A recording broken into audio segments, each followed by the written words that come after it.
بعض اوقات ہم اپنی انا کی وجہ سے ایک دوسرے سے روٹھے رہتے ہیں، جبکہ ہمارے اندر کا انسان ہمیشہ صلح چاہتا ہے۔ انسان اپنے بارے میں جیسی سوچ رکھتا ہے، اسی سے اس کی قسمت کا تعین بھی ہوتا ہے۔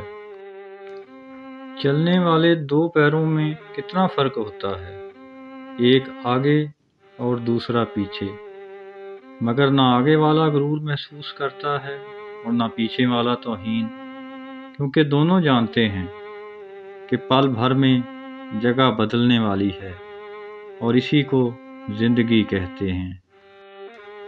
ایک دن ہم سب ایک دوسرے کو یہ سوچ کر کھو دیں گے کہ وہ مجھے یاد نہیں کرتا تو میں اسے کیوں یاد کروں۔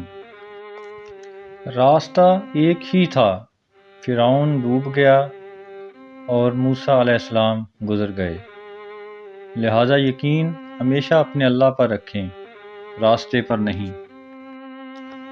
جب آپ اپنے رب سے محبت کرتے ہیں تو وہ آپ کے دلوں میں انہی لوگوں کو بسنے دیتا ہے جو آپ کی محبت کے اہل ہوتے ہیں۔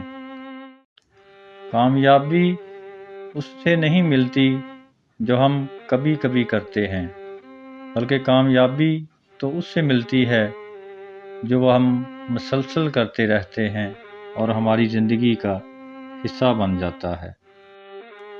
ہر رکاوٹ میں بھی کوئی نہ کوئی بہتری چھپی ہوتی ہے، اور یہ بات اللہ ہی بہتر جانتا ہے۔ دنیا میں کوئی سفر بھی لا حاصل نہیں ہوتا، منزل نہ بھی ملے تو راستے بہت کچھ سکھا دیتے ہیں۔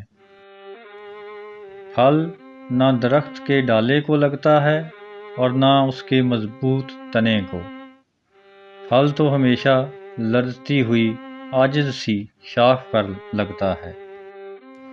عزت نفس کی بہترین شکل وہ خاموشی ہے جو آپ عین ایسے وقت میں اختیار کرتے ہیں جب لوگ آپ سے دھماکہ خیز کلام کی امید کر رہے ہوتے ہیں۔